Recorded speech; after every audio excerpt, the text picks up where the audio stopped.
जरी पाहिलं तर खरं पाहिलं तर काहीच नाही.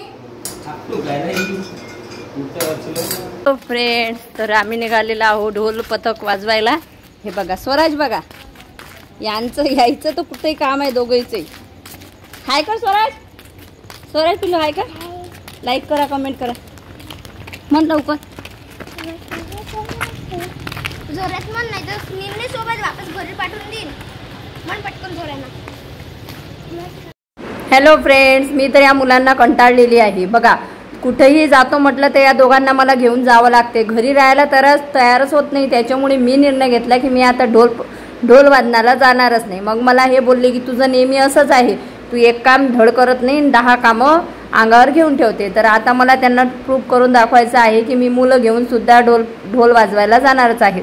तर आता संध्याकाळ झाली होती आणि आम्ही निघालेला ढोल वाजनाच्या तयारीला. तर निघालेला आहो. निघाल्यानंतर थोडी ऊन होती. स्वराजला म्हटलं कानाला बांधतो, तो बांधायला तयार नव्हता.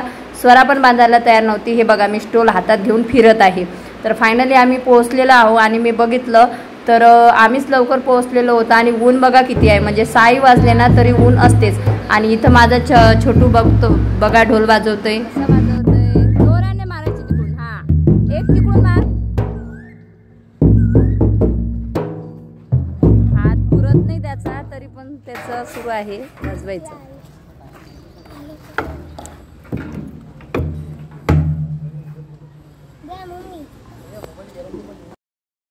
नंतर आम्ही तिथं पोहोचलो आणि आतापर्यंत आम्हाला जे शिकवणं झालेलं आहे तर त्याचा सर्वात अगोदर सराव करावा लागतो. तर आता हा ढोल जो आहे तो बांधून घेतलेला आहे. पण तुम्हाला सांगते, आपला हा ढोल आहे ना 1 पीसवर बरोबर, म्हणजे आज मी हा ड्रेस घालून गेली होती त्याच्यामुळे याच्यावर व्यवस्थित बांधताच नव्हता येत. आणि स्वराज एवढे भांडणं करत होते तिथं पण, पाण्यासाठी तर मोबाईलसाठी त्यांची कचकच चालू होती.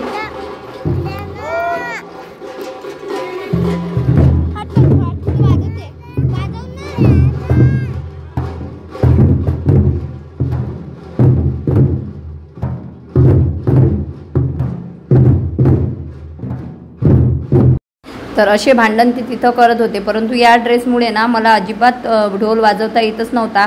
शेवटी मग मी त्यांना बोलली की बाबा मी आता वाजवत नाही, मी आता घरी जाते. आणि स्वराज पण रडत होता. त्याच्यामुळे कसं आहे, मुलांना घेऊन जर कोणतं काम करतो म्हटलं तर अर्ध लक्ष त्याच्यात राहते, अर्ध लक्ष मुलात राहते. स्वराज किंचाळत काय होता, त्याला मोबाईलच लागत होता. मग शेवटी मी ढोल काढून ठेवला आणि मी त्या सरांना सांगितलं की मी घरी जात आहे. तर फायनली आता स्वराजला मी घेतलेला आहे. स्वराजला मी घालत आहे इथं बूट. स्वराला म्हटलं चप्पल वगैरे म्हणजे घालून घे. आणि आता आम्ही पाणी वगैरे पिलेलं आहोत आणि घरी जाण्यासाठी निघणार आहोत. तर तुम्हाला सांगते ना की मुलांना घेऊन आपलं कोणतंच काम होऊ शकत नाही. म्हणजे त्यांना घेणे प्लस काम करणे प्लस आपल्या आवडी जपणे सुद्धा फार म्हणजे कठीण जाते. ता धिन धिन धिन धिन ता धिन धिन धिन. तर इथं ना म्हणजे ताल जो असते ना तो म्हणून वाजवावा लागते. जसा ताल असतो ता धिन धिन ता, ता धिन धिन ता, असा आमचा 3रा हात आहे. तर सर म्हणत होते जोपर्यंत तुम्ही हा ताल पाठ करणार नाही आणि वाजवताना बोलणार नाही तोपर्यंत पारंपरिक ढोलवाद्य काय असते हे तुम्हाला समजणारच नाही आहे. त्याच्यामुळे सर प्रत्येकाचं म्हणजे हे करत होते की बाबा तुम्हाला म्हणता येते का, म्हणून दाखवा. तर आम्ही इथं म्हणून पण दाखवत होतो आणि वाजवत पण होतो.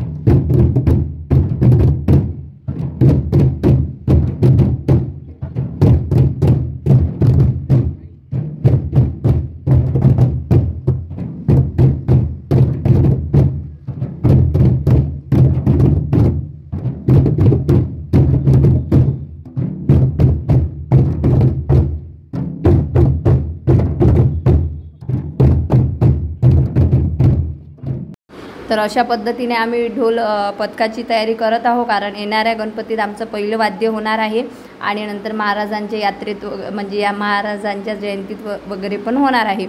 तर आता इथं ढोल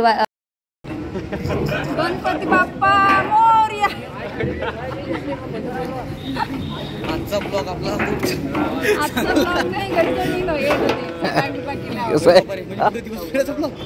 स्वयंपाक करणं, जेवण करणं, मग बाय गुड नाईट.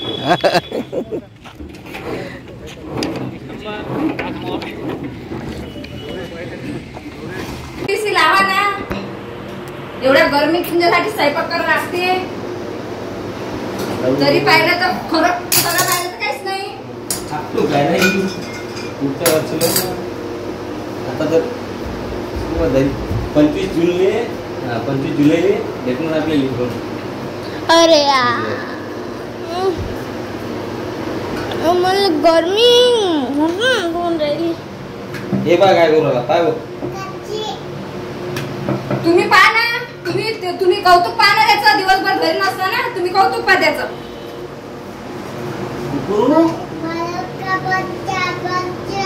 जय जय श्री राम बोलेगा.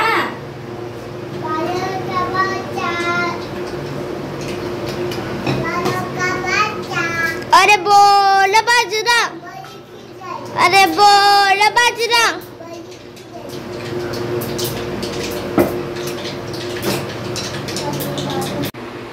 बघा गणेशजीने किती छान किचन आवरली. मस्त पुसला गॅस ओटा गिटा. हा तोंडात गुटका आहे म्हणून बोलता नाही म्हणाल त्याला. हा हा हो का. तर गणेशजीने बघा किचन वगैरे आवरून घेतलेली आहे आणि स्वराज करतोय आता आंघोळ. त्याला झोपताना पाहिजे आंघोळ. चल रे स्वराज, झालं का बाळा? हा चल ये लवकर. चला तर आता आमचा होते दी एंड. चलो बाय बाय, गुड नाईट. भेटूया नेक्स्ट ब्लॉगमध्ये.